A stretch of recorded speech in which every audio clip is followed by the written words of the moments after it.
അനശ്വരക്കുട്ടി ഇങ്ങനെ തിളങ്ങി തിളങ്ങി തിളങ്ങി വരുന്നുണ്ടല്ലോ. ആടി ആടി. അതെ. ദലീമ ചേച്ചിയുടെ പാട്ടാണെന്ന് വരെ ഞാൻ പറഞ്ഞിട്ടുണ്ട്. ബാക്കി പറഞ്ഞോ? മ്യൂസിക് ജോൺസൺ മാഷ്. അല്ല, ഏത് പാട്ട്? ഈ തെന്നലും. വേറെ പാട്ട്. തെന്നലും. ഓക്കെ, അപ്പൊ പിന്നെ ബാക്കി details. Lyrics Girish Puthenchery sir. Movie Nee Varuvolam. പിന്നെ ഇയർ 1997. ഓക്കെ, പിന്നെ പാടിയത് ദലീമാൻഡി. Very good. Thank you sir. ഒരു വാർത്ത കേട്ടത് ശരിയാണെന്ന് അറിയില്ല. അനശ്വരയ്ക്ക് ട്രെയിനിലൊന്നും പോകാൻ പറ്റാറില്ല. കാരണം പേടിച്ചിട്ടാ, ആരാധകരുടെ ശല്യം കാരണം പേടിച്ചിട്ട്. ആണോ? സെൽഫി ഒക്കെ എടുത്ത് ഇങ്ങനെ വരും. എന്നാലും തുറന്നു പറയും, ഇങ്ങനെ ഒരു ന്യൂസ് ചുമ്മാ എന്തോ ഒരു എക്സ്പീരിയൻസ് ഉണ്ട്, അത് വല്ലാണ്ട് ഭയങ്കര. അത് ബ്രേക്കിന് ഞങ്ങൾ വീട്ടിൽ പോയി. അപ്പൊ വീട്ടിൽ പോയി തിരിച്ചു വരുമ്പോ ട്രെയിനിലാ വന്നേ. അപ്പൊ ട്രെയിനിൽ ഇരിക്കുമ്പോ കൊറേ ആൾക്കാര് കുട്ടീനെ എവിടെയോ കണ്ടിട്ടുണ്ടല്ലോ എന്ന് ചോദിച്ചു. അപ്പൊ ഞാൻ ടോപ്പ് സിംഗറിൽ പാടുന്നെന്ന് പറഞ്ഞ് പോലീസിന് പിടിച്ചു കൊടുക്കുകയായിരുന്നു. കാണാനില്ല എന്നുള്ള ഫോട്ടോ കൊണ്ടുപോയി. എന്നിട്ടോ അപ്പൊ അങ്ങനെ ഞാൻ പറഞ്ഞു. അപ്പൊ ഒരു ആണോ, ഓ അവർക്കൊരു അത്ഭുതം. ഫോട്ടോ എടുത്തോട്ടെ എന്നൊക്കെ ചോദിച്ചു. അപ്പൊ ഞാൻ ഫോട്ടോ എടുത്തോന്നൊക്കെ പറഞ്ഞു. പാട്ട് പഠിപ്പിച്ചോ? പാട്ട് പഠിപ്പിച്ചില്ല, ഇല്ല, വെറുതെ വിട്ടു. വെറുതെ വിട്ടു. അപ്പൊ നമുക്കെന്നാ തുടങ്ങിയാലോ? തുടങ്ങാം. ഓ,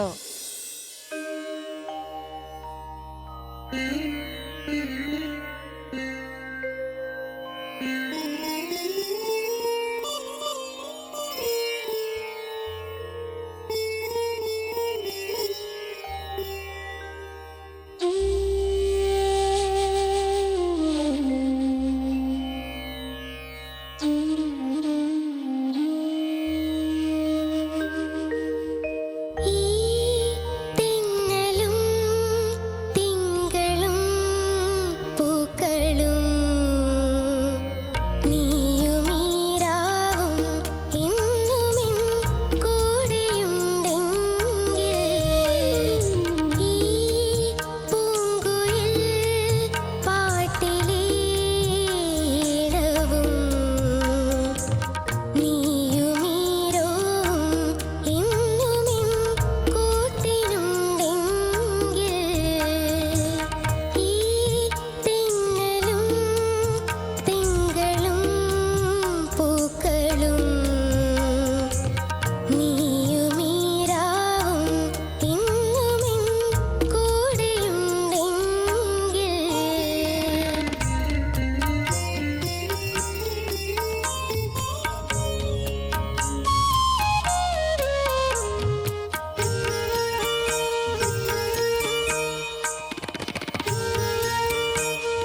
very good very good.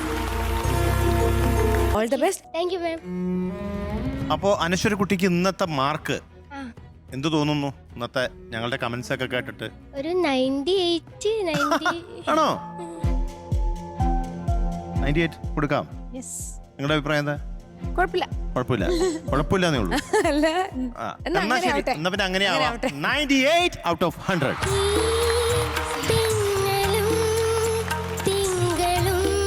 ആടിയൊരു MLA Daleema ചേച്ചി പൂക്കുറ്റി. Thank you sir. ഹാപ്പി അല്ലേ? ചോദിച്ച മാർക്കും കിട്ടി, MLA പൂക്കുറ്റി കിട്ടി. ഇതൊക്കെ ചെറിയ കാര്യമല്ല അല്ലേ? അല്ല. അങ്ങനെ എല്ലാവർക്കും ഒന്നും അല്ല കിട്ടാറില്ല. അങ്ങനെ ഒരു സിംഗർ MLA ആയേക്കുന്നൊക്കെ വളരെ അതെ അതെ അതെ അതെ. അതെ. ഒരു ലേഡീസില് ഒരു എനിക്കൊന്നും അങ്ങനെ ഉണ്ടോ അതുപോലും എനിക്ക് അറിയില്ല. പക്ഷേ എനിക്കൊരു ഗായകർ രാഷ്ട്രപതി ആവണമെന്നുണ്ടായിരുന്നു. അതെ അതെ പിന്നെ എനിക്ക്